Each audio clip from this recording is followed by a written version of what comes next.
मूकं करोति वाचालं पङ्गुं लङ्घयते गिरिं यत्कृपातमहं वन्दे परमानन्दमाधवम्।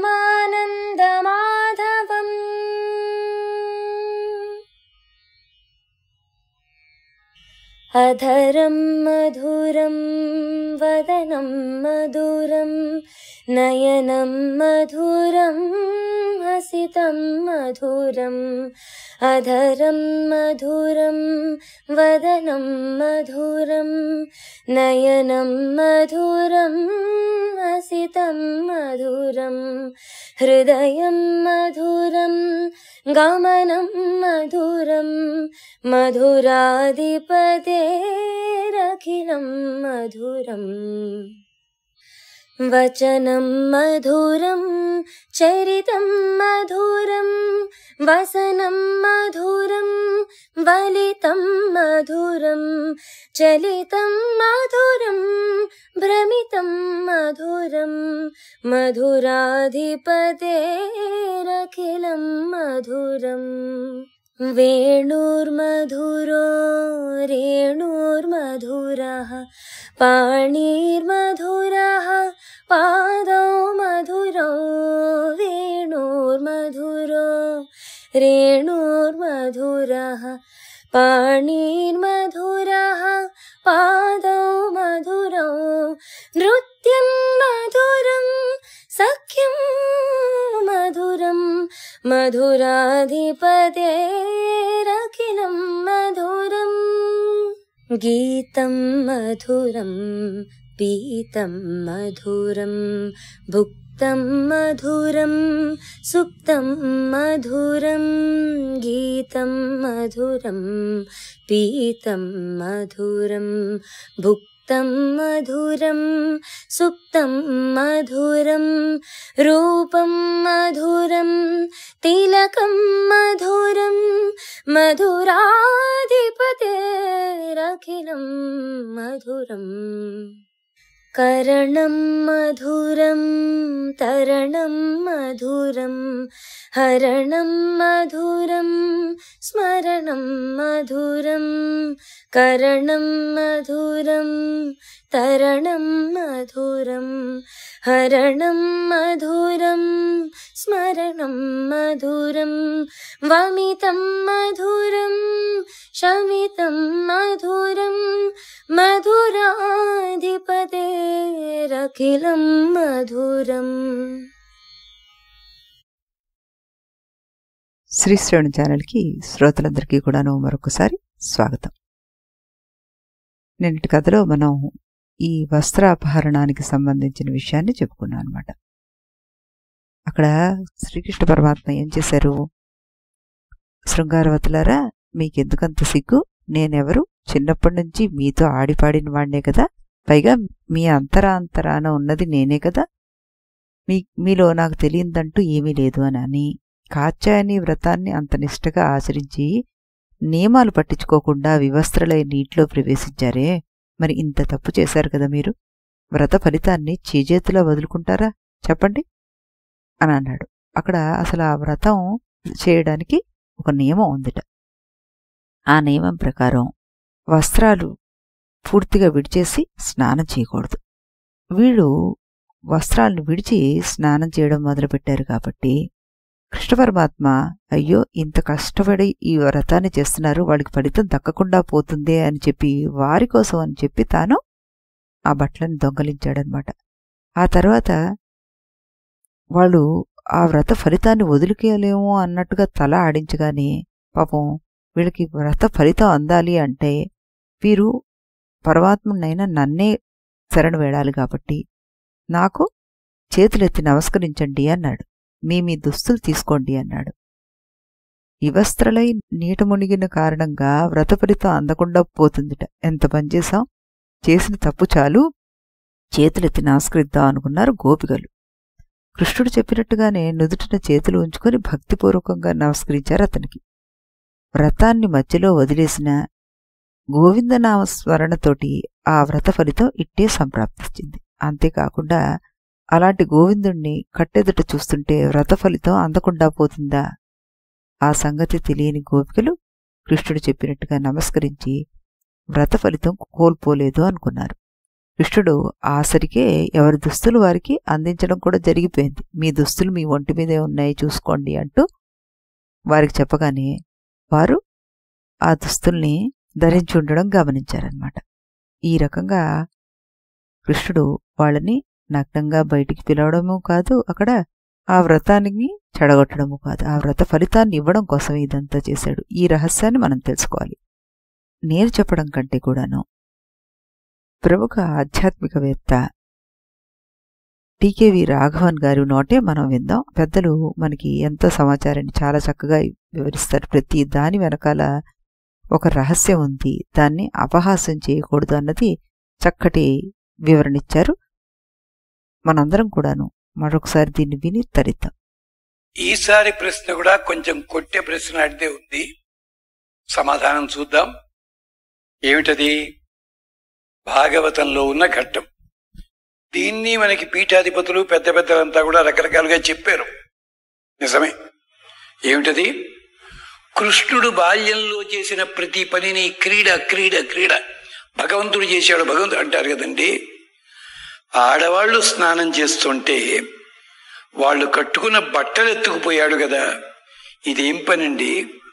కృష్ణుడి వయసు ఎంతప్పుడు గట్టిగా 7 ఏళ్లు కూడా లేవు కదా, అలాంటి పిల్లవాడు ఆ పని ఎందుకు చేశాడండి? ఏమిటిది అన్యాయం? ఇప్పుడు అలాంటి చేస్తే తిడతారు కదండి, ఎంతసేపు భగవంతుడు సరిపెట్టుకోవాలా అని అడిగారు. పాపం బాబు, కృష్ణుడు బాల్య క్రీడలను ఒప్పుకున్నావు కదా, నువ్వు ఉంటున్నావు కదా, అయితే పూతన సంహారం దగ్గర విషం తాగి బతికాడే, మరి ఎవళ్ళైనా 7 ఏళ్ల లోపల పిల్లల తాగి బతికిన వాళ్ళు ఉన్నారా? ట్రై చేయండి. అది లేదా రోకలు ఈడ్చుకుంటూ వెళ్ళాడే, చేయండి. వీటికి మాత్రం ఎవడు మాట్లాడరు. బట్టలు ఎత్తుకుపోవడానికిను ఆడవాళ్ళ వెనకలు తిరగడానికి మేము తిరుగుతామంటారు కృష్ణుని ఆదర్శంగా.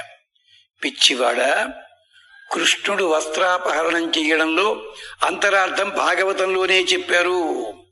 అంతే తప్ప నువ్వనుకున్నట్టుగా అశ్లీలమైన భావనకి అవకాశం అక్కడ లేదు. జరిగిన పని ఏమిటంటే, అక్కడ ఆడవాళ్ళంతా ఏం చేస్తున్నారు, స్నానం ఎలా చేస్తున్నారు? వాళ్ళు ఒక వ్రతం చేస్తున్నారు, కాత్యాయిని వ్రతం. ఎందుకోసము? తమకి తగిన భర్త కావాలని చేస్తున్నారు వ్రతం. మంచిది, తప్పేం లేదు. కృష్ణుడికి 7 ఏళ్ళు, వాడు పెద్దవాళ్లే, పోనీ కృష్ణుడే కావాలి కాదు, మంచిది. మొత్తం మీద మంచి మొగుడు కావాలని చేస్తున్నారు. వ్రతం చేసేటప్పుడు వాళ్ళు విధానం తప్పు చేశారు. ఏమిటో తెలుసా? అది ఎప్పుడైనా వ్రతం చేసేవాళ్ళు, మగవాళ్ళు గాని ఆడవాళ్ళు గాని, నగ్నముగా స్నానము చెయ్యరాదు. మగవాడు వస్త్రం చుట్టుకోవాలి, కండువా వేసుకోవాలి, స్నానం చేసి తడి బట్టలు వదిలి పొడి బట్టలు కట్టుకోవాలి. స్త్రీలు కూడా ధరించే స్నానం చేసి తర్వాత ధరించాలి. అమ్మాయిలకి పెళ్లిళ్ళు అవుతుంటే స్నానం చేయడానికి ఆ అమ్మాయిని ఒక్కతే పంపించచ్చు కదా బాత్రూంలోకి, నష్టం ఏమిటి? ఆ అమ్మాయికి శుభ్రంగా అలంకరించి ఆ అమ్మాయి బట్టలతో ఉండగానే మంగళ స్నానం ఎందుకు చేయించాలండి? జ్ఞానం లేదా? ఆలోచించట్లేదా మనం? కాదు. పండగలకి గాని పూజలకి గాని ఉన్నప్పుడు సవస్త్రకముగా స్నానం చేయాలి. మరి గోపికలు ఎందుకు చేయలేదు? భాగవతంలోనే చెప్పారు. ఇది ఉంది, గర్గ భాగవతంలో ఉంది, భాగవతంలో ఉంది, భారతంలో. కృష్ణుడు వచ్చినప్పటి నుంచి రేపల్లెలో పాలు పెరుగుకి లోటు లేదు. ఎన్ని కుండల పాలైతే అన్ని కుండల పెరుగు, ఎంత పెరుగైతే అంత వెన్న. ఈ పనులు చేయడానికి వాళ్ళకి టైం ఉండట్లేదు. ఇవాళ కట్టుకున్న వస్త్రాలు 15 రోజుల దాకా మార్చేందుకు అవకాశం లేదు వాళ్ళకి, అంత బిజీ అయిపోయారు. వ్రతం చేయడానికి వచ్చిన వాళ్ళు ఏం చేయాలో తెలుసునా? ఇలాంటి గుడ్డలతోటి కట్టుకొచ్చిన వాళ్ళు ఆ బట్టలన్నీ గట్టు మీద పెట్టి నగ్నంగా స్నానం చేసి బయటకు వచ్చి ఆ గాలికి ఒళ్ళు ఆరిన తర్వాత ఈ బట్టలు కట్టుకునేవారు. ఇప్పుడు మన వాళ్ళు జీన్స్ అంతే కదండి పాపము, ఓసారి కట్టుకుంటే 15 రోజుల దాకా మార్చడు వాడు. వాళ్ళు అలాగా. ఎందుకని? వాళ్ళకి తెలియదు, నియమం తెలియదు. కానీ పరమాత్మ చూచాడు, వీళ్ళు అద్భుతమైన నియమాన్ని పాటిస్తున్నారు, ఈ నియమం పాటించడం లేదే, పాపం అంటుకుంటుంది. పైగా నా నగ్నం స్నాయాతని శాస్త్రం ఉందే. అందుకని పాఠం చెప్పడానికి ఈ వస్త్రాలన్నీ మూట కట్టుకుని పైకెళ్ళాడు. అక్కడ చెట్టు ఏమిటి, ఇవన్నీ వేరే కథలు ఉన్నాయి. వాళ్ళన్నారు, అన్యాయం ఇచ్చేవయ్యా. కృష్ణుడు చెప్పాడు, వ్రతంలో ఉండి తప్పు చేశారు మీరు, అంచేత నాకు దండం పెట్టండి, అలాగే బయటకు వచ్చి దండం పెట్టండి అన్నాడు. వాళ్ళు నిర్ణయించుకున్నారు. ఇప్పుడున్న రహస్యం ఏ పండితుడు చెప్పటం లేదు. వీళ్ళు వస్త్రాలు లేకుండానే బయటికి రావాలని నిర్ణయించుకుని బయటికి వచ్చి మాకు ఆ వస్త్రాలు ఇయ్యి అన్నారు. కృష్ణుడు నవ్వి అన్నాడు, నా దగ్గర ఎక్కడున్నాయి వస్త్రాలు, మీ ఒంటి మీదే ఉన్నాయి.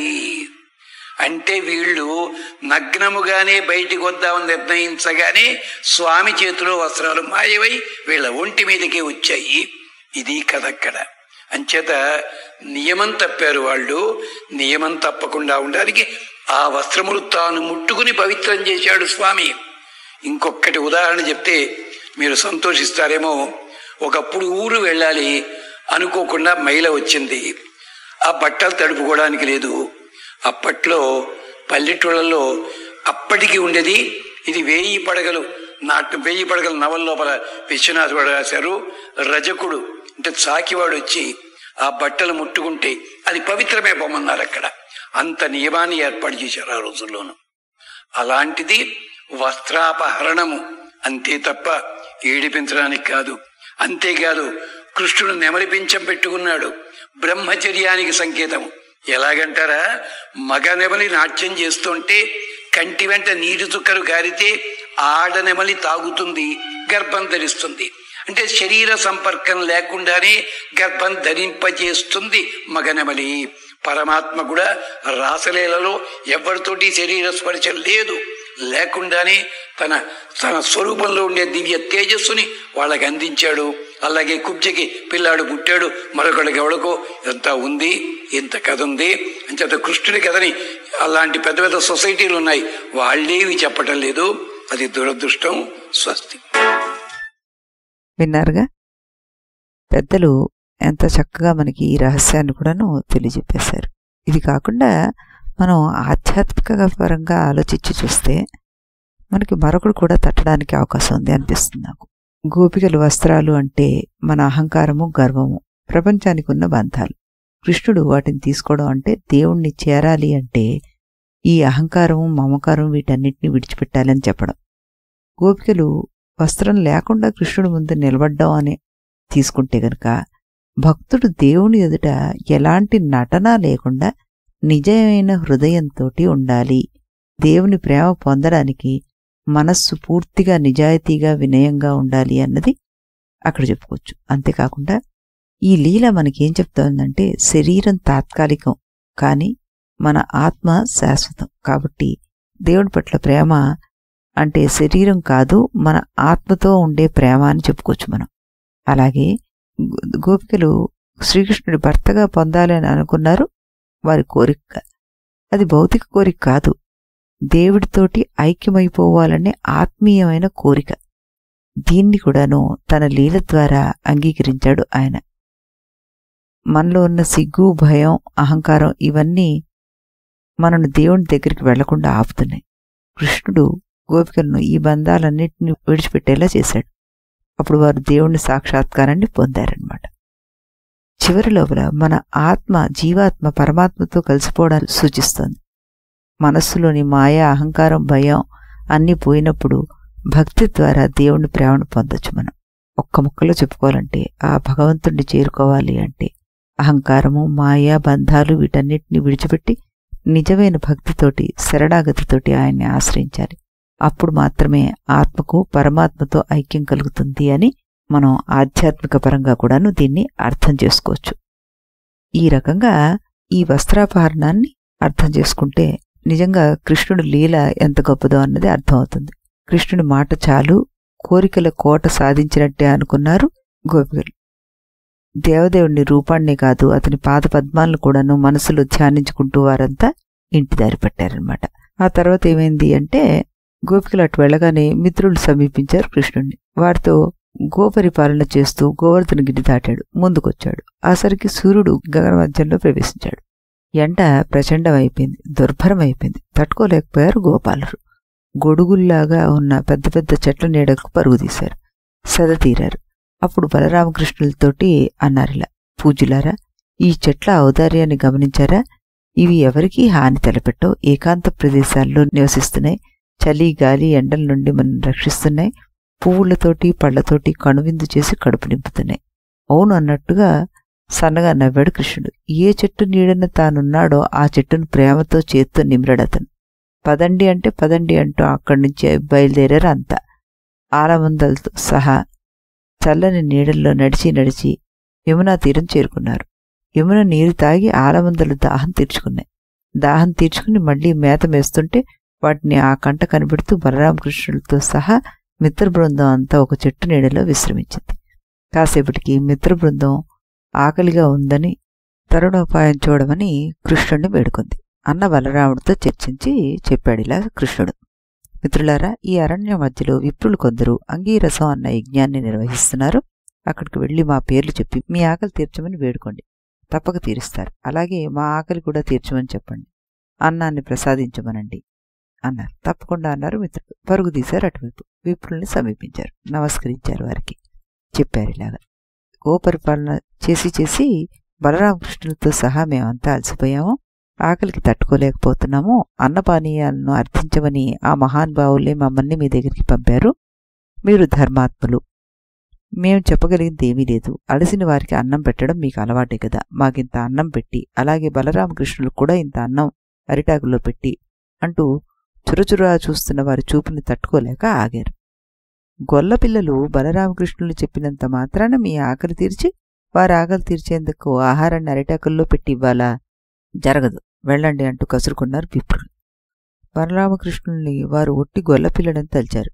వారి యథార్థ స్వరూపాన్ని గుర్తించలేకపోయారు. వారు చేసేది లేక మిత్రబృందం కృష్ణుని సమీపించింది.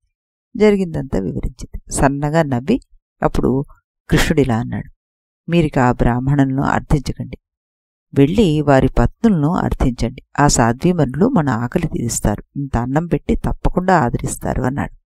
కృష్ణుడు చెప్పినట్టుగానే గోపాలురు విప్రవనితలను ఆశ్రయించారు. చేతులు జోడించి వారికి నమస్కరించి ఇలా చెప్పారు, అమ్మలారా, అడవిలో ఆవులు మేపి అలసిపోయి ఉన్నాం, అల్లలాడిపోతున్నాం. గోవిందుడు ఇంత అన్నం ప్రసాదించమన్నాడు, అందుకే మేము వచ్చాం అన్నారు. కృష్ణుడు అడవిలో ఉన్నాడు, ఆకలితో అల్లాడిపోతున్నాడు అయ్యయ్యో అనుకున్నారు విప్రవనితలు. ఓ పక్క కృష్ణుడి పట్ల జాలి చెందుతూ, మరో పక్క కృష్ణుడిని చూసేందుకు ఆసక్తి కనబరుస్తూ త్వరగా వంటలు తయారు చేశారు. భక్ష్యాలు, భోజ్యాలు, లేహ్యాలు, చోష్యాలు, పానీయాలు మొదలైన ఆహార పదార్థాలు పెద్ద పెద్ద కుండల్లో పట్టుకుని బయలుదేరారు. కుమారులు, అన్నదమ్ములు, భర్తలు వద్దంటున్నా వినిపించుకోలేదు, పరుగుదీశారు. తన కోసం ఆత్మీయులను కాదనుకుని పరుగుదీస్తున్న వనితల్ని చూసి ముచ్చటపడ్డాడు కృష్ణుడు. వారు ఇంకా పరుగుదీసి అలసిపోకుండా ఉండేందుకు సమీపంలో అశోక వృక్షం కింద ప్రత్యక్షమయ్యాడు. కృష్ణుడే కృష్ణుడే అంటూ వనితలంతా కృష్ణుని చూసి ఆగిపోయారు. భువనమోహనంగా కనిపిస్తున్న అతన్ని కళ్ళ నిండుగా చూసుకుంటూ నోట మాట లేకుండా అలా ఉండిపోయారు. మనస్సులోనే వాడు కృష్ణుడిని ఆలింగనం చేసుకున్నంతగా వాడు నిశ్చేష్టులైపోయి అలా నిలబడిపోయారు. కోరికలన్నీ కృష్ణుడే, ఆశలన్నీ కృష్ణుడే. కృష్ణుడంటే చాలు, ఎవరూ ఏది అక్కర్లేదు అనుకున్న విప్రవనితల మనస్సును తెలుసుకుని మురిసిపోయాడు గోవిందుడు. సన్నగా నవ్వుకున్నాడు. అడిగాడిలా, భామిణీ మణులారా, మీరంతా క్షేమమే కదా? మీరేం కావాలని వచ్చారు ఇక్కడికి? మీకు నేనేమి ఇవ్వగలను? సిగ్గుపడకండి, అడగండి అంటూ అని అడిగాట. ఎవ్వరూ మాట్లాడలేదు. నాకు భక్షభోజ్యాలు అర్పించి నన్ను తనివితీరా చూసుకోవాలని వచ్చారా? చూశారు కదా, ఇక వెళ్ళిరండి. మీలాగే నిస్వార్థంగా నన్ను సేవించిన వారందరికీ వారి కోరికలు తీరి ఆనందం వారిని అన్ని వేళలా అంటిపెట్టుకుని మీ భర్తలు చేపట్టిన యాగం పరిసమాప్తి కావాల్సి వచ్చేట్టుగా ఉంది, ఆలస్యం చేయకండి, వెళ్ళిరండి అన్నారు. వెళ్ళాలా అని బాధగా ఒకరినొకరు చూసుకున్నారు వనితలంతా. తర్వాత బాధగా కృష్ణుని చూస్తూ అడిగారిలా, కృష్ణ, నువ్విలా మాట్లాడడం తగదయ్యా. ఆత్మీయులంతా వద్దని వారించినా వినకుండా మేము ఇక్కడికొచ్చి నిన్ను చేరుకున్నాం. వచ్చింది నీకోసమే, నీతో ఇక్కడే ఉండిపోయేందుకు వచ్చాం. వెళ్ళమంటే వెళ్ళలేం, వెళ్ళినా మమ్మల్ని మా వారు స్వీకరించరు. అయిన వాళ్ళని కాదనుకుని వచ్చినందుకు కరుణించి మమ్మల్ని స్వీకరించు, కనీసం నీ దాసీలుగా మమ్మల్ని అనుగ్రహించవయ్యా అని అన్నారు. కాదని వచ్చి తిరిగి వెళ్తే కసిరి కొడతారని భయపడక్కర్లేదు. మీపై ఎవరూ ఆగ్రహించరు. నా అనుగ్రహం మీకెప్పుడూ ఉంటుంది. నా సాంగత్యం మోక్షప్రదమే కాని సౌఖ్యప్రదం కాదు కదా. నా సంకీర్తన వల్ల, నా సందర్శన వల్ల నా కథలు గాథలు వినడం వల్ల, నన్ను ధ్యానించడం వల్ల మీరంతా కర్మబంధ విముక్తులై దివ్యధామాన్ని చేరుకుంటారు. అదే అందం, అదే ఆనందం అని గ్రహించండి అన్నాడు కృష్ణుడు. వనితలంతా ఆ మాటలకు తేలికపడ్డారు. కృష్ణుడికి భక్ష్యాలు భోజ్యాలు అందజేశారు. వాటిని ఆవురావురమంటూ తింటూ మిత్రులతో సహా ఆరగించాడు కృష్ణుడు. చూసి ఆనందించారు వనితలు. కాసేపటికి కృష్ణుడిని వేడుకొని అక్కడి నుంచి నిష్క్రమించి ఆశ్రమాలకు చేరుకున్నారు. జరిగిందంతా భర్తలకు చెప్పారు. భార్యలు చెప్పిందంతా విని తప్పు చేశామనుకున్నారు విప్రులు. పశ్చాత్తాపం చెందారు. అయ్యయ్యో, మోసపోయాం. ఆడవారికి ఉన్న వివేకం మనకి లేకుండా పోయిందే. కృష్ణుని సందర్శించుకోలేకపోయాం, ఆయన సన్నిధిని చేరుకోలేకపోయాం. మనకన్నా దురాత్మలు పాపాత్ములు ఎవరుంటారు? మనసు నిండా కల్మషాన్ని నింపుకుని యజ్ఞయాగాదులు తీర్థయాత్రలు చేసి మాత్రం ప్రయోజనం ఏముంది? జపం, తపం, వేదాధ్యయనం, హోమాలు ఇవేవీ లేని తెలియని వనితలే శ్రీకృష్ణుడి సందర్శనా భాగ్యాన్ని దక్కించుకున్నారు. మనకి అన్నీ ఉన్నాయి, తగినంత భక్తే లేకుండా పోయిందే. దాంతో ఎవరేమిటో తెలుసుకోలేకపోయాం, వ్యర్థులమైపోయాం. దేవతల గురువులను, మహేంద్రియుల మహాయోగేంద్రులనే సమ్మోహం చేయగల ఆ కృష్ణుడికి మనం ఏపాటి? అందుకే మనల్ని అజ్ఞాన అంధకారంలో కూలదూశాడు. ఏదీ తెలుసుకోలేకపోయాం. క్రతువులు, ధర్మము, మంత్రతంత్రాలు, కాలం, దేశం, దైవం, వహ్నులు, విప్రులు మొదలైన ప్రధాన పవిత్ర పదార్థాలన్నీ కృష్ణుడే. అలాంటి కృష్ణుడు అన్నం అడిగితే లేదు పొమ్మన్నాం. గొల్లపిల్లవాడని ఈసరించాం. ఎంత పని చేశాం! అయ్యయ్యో అని బాధపడుతూ అయ్యిందేదో అయ్యింది, అంతరంగంలో అతన్ని అర్చించుకుందాం, అదే 10,000 అనుకున్నారు విప్రులు. చేసిన తప్పును క్షమించమని కృష్ణుడిని మనసులో ప్రార్థించారు. కొద్ది రోజులు గడిచాయి. ఆనాడు ఏకాదశి. ఉపవాస నియమాన్ని నిర్వర్తించాడు నందుడు. రాక్షస సంచార నియమం తెలుసుకోలేకపోయాడు. తెల్లవారుజామునికి యమునా తీరానికి చేరుకున్నాడు. స్నానం చేసేందుకు జలప్రవాహం మధ్యలో ప్రవేశించాడు. చూశాడది ఓ వరుణదేవుని దూత. ఎంత పని చేశాడనుకున్నాడు. నందుణ్ణి పట్టి బంధించేశాడు. వరుణలోకానికి తీసుకుపోయాడు అతన్ని. యమునా నదీ తీరానికి వెళ్లిన నందుడు ఎంతసేపటికి తిరిగి రాలేదు. ఆందోళన చెందారు గోపాలులంతా. బలరామకృష్ణులకి ఈ సంగతి తెలియజేశారు. వారంతా గోలుగోలున విలపించారు. మరి ఈ నందుణ్ణి ఏ విధంగా రక్షించాడు శ్రీకృష్ణుడు అన్నది మనం రేపటి ఎపిసోడ్లో తెలుసుకుందాం. అంతవరకు సెలవు.